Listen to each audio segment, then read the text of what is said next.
Most people want to skip saving because they just want to be invested and, don't make any money on savings accounts and blah, blah, blah. I don't care. So teach me to fish. What are these big dogs doing? So they look at, so it's two ways to look at it. So they're doing the complete opposite. So while they're teaching you to buy and hold, they're creating velocity. So when you look at investing, and I think investing is, people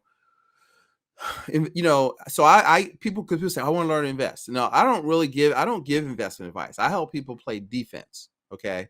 And so one of the things they do is, let me give you the principles that we've boiled down from studying Kiyosaki and other stuff. And it's kind of from my mentor, Kyle Christensen, has a great book called Principles-Based Planning. And that's kind of what I'm a proponent of. So the principles, what do? I teach principles to help our clients become and remain financially free. Okay. Passive income greater than expenses. So if that's what you want, that's what we're talking about. So what do you have to do? Save. Okay. See, most people want to skip saving because they just want to be invested and, make any money on savings accounts and blah, blah, blah. I don't care. Okay. It's the habit of saving. Save what? 15 to 20% of your gross income. All right. And we'll get into it later. I'll show you a little easy, simple thing to kind of, automate that. Okay. The second principle, and if you look at them, all good investors, if you check out Kiyosaki's book, Who Took My Money? And what's the other one? Rich Dad's Guide to Investing. They all invest with insurance. So you have to play defense. You have to have what I call a fortress balance sheet, which is where you're looking at your liability coverages. Do you have umbrella coverages? Do you have adequate life insurance? Do you have estate trust and all that stuff set up? So that's a whole process that we teach called maximum protection. What is the maximum you can get, not the minimum? You want to, they set up legacy. They want to make sure they leave a legacy of wealth and wisdom, which is our third principle of personal finance. The fourth principle is liquidity. See, we're taught to invest, which is send money away from us.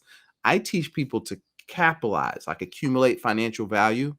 So, and then we teach them to put it somewhere that allows them to leverage it or collateralize it so they can use it to buy other assets so they don't have to liquidate the account. So most people put money in and take it back out. They put money in, take it back out. And see, one of the things they don't teach you in personal finance is the concept of opportunity cost, because you finance everything you buy, right? So you either pay to use somebody else's money, or when you use your money, you're giving up interest you could be earning. And a lot of people don't calculate that. But that's a real cost. And the last one is, which is what your listeners and what we're talking about, is velocity of money, which is just an economic principle of, can you, like Mr. Wonderful, if you watch Shark Tank, he'll go, hey, I'm going to put this $1 million in your business. What does he want to know? How soon am I getting my money back? Right. With friends.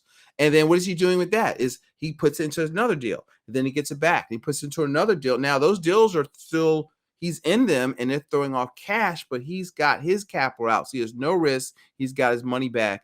And that's velocity. Okay. And on the real estate, that would be the Burr method. In business, it's how many times can you turn over the product. So money is made by the movement of money in motion.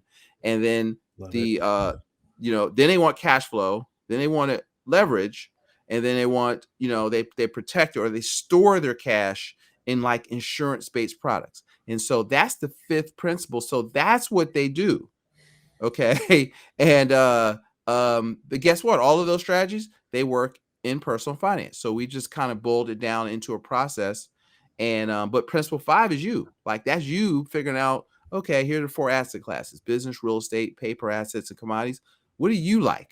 What do you understand? What do you want to become an expert at? Because that's your job, to make yourself rich. There's nobody outside of you that can make you rich. You can get mentors and you can learn stuff, but you've got to do it. And if you don't want to do the work, I always tell people, don't call me, okay? Because I can't help you. You need to call your cousin at Primerica or Dave Ramsey coach or whatever, because it's designed, all right, look, just give your money to us. Let's just max out your 401k and get out of debt and keep it moving. All right, for some people, that's great advice. But for people that want to be rich, you can't do that stuff. Yeah, absolutely.